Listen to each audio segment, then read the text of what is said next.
Täna on pea pooled EMO-sse pöördujatest sinise või rohelise triaažiga ehk patsiendid, kes tegelikult saaksid abi perearstilt.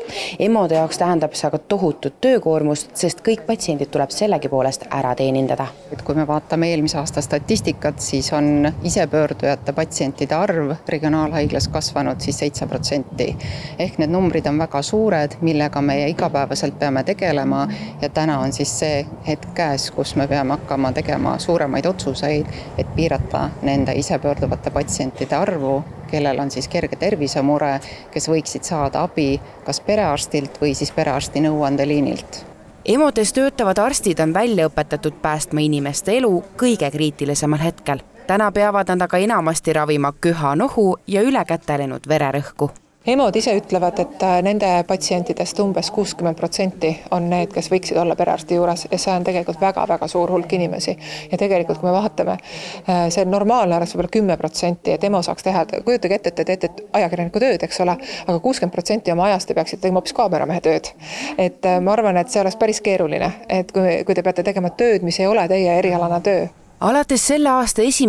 aprillist tõusis EMO-de visiiditasu 20 eurole, kuid ka see ei ole leevendanud nende inimeste hulka, kes eelistavad tasuta nõuandeliinile helistamise asemel külastada erakorralise meditsiini osakonda. Pigem on siis nooremapoolsem inimene, kes siis on hinnanud oma terviseseisundi nii tõsiseks, et on otsustanud selle tervisemurega tulla EMO-sse või siis ta ei ole saanud perearsti kätte, on ka patsiente, kes on tagasiside andnud, et nad ei usalda oma perearsti ja on patsiente, kes siis on öelnud, et nad ei ole lihtsalt kuskile mujale osanud minna ja on siis tulnud EMO-sse.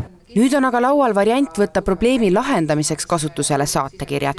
Lihtsustatult toimiks see nii, et kui kuskilt verd ei purska või kui rinnus eluohtlikku valu pole, siis perearstide töötamise ajal ehk nädala sees 8–5 EMO-sse ilma saatekirjata asja ei ole. Minul näiteks oli infarkt paugu pealt, eks ole, nii et öösel hakkas ja kui mul oleks nõutud saatekirja, siis ma poleks saanudki. Oleks ära surnud vana inimene küll, jah. Tulevikus oleks niimoodi, et justkui valurinnus ja selline verejooks ikkagi võib otse minna, aga ütleme niimoodi, et kõht võib-olla 2 päeva valutab, et siis on saatekirja vaja. Et kas see on mõistlik? No võib-olla on ka.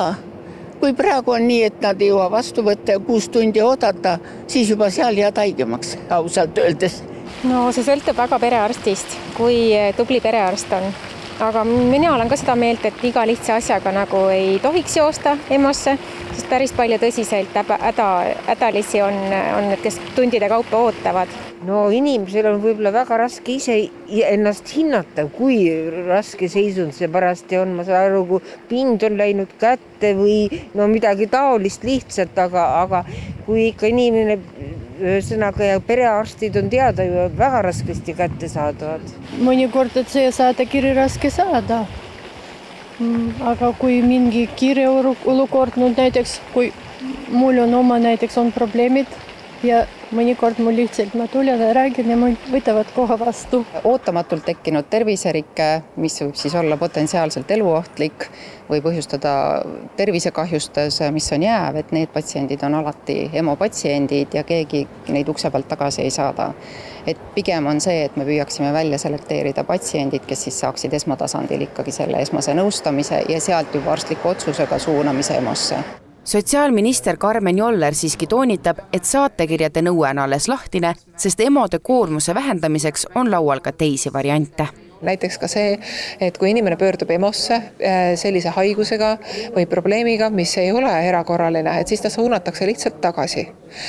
Või siis luuakse EMO-de juurde või kuhugi ka miks mitte mujale, eemale sellised arsti vastuvõtud või ka õe vastuvõtud, kuhu inimene saab pöörduda ilma, et tal oleks väga erakorraline tervisemure, et natukene jagada neid ressursse ümber. 17. juunil kohtub minister haiglate ja EMO-de juhtidega ning siis võiks saada selgemaks, millise meetmega edasi liigutakse.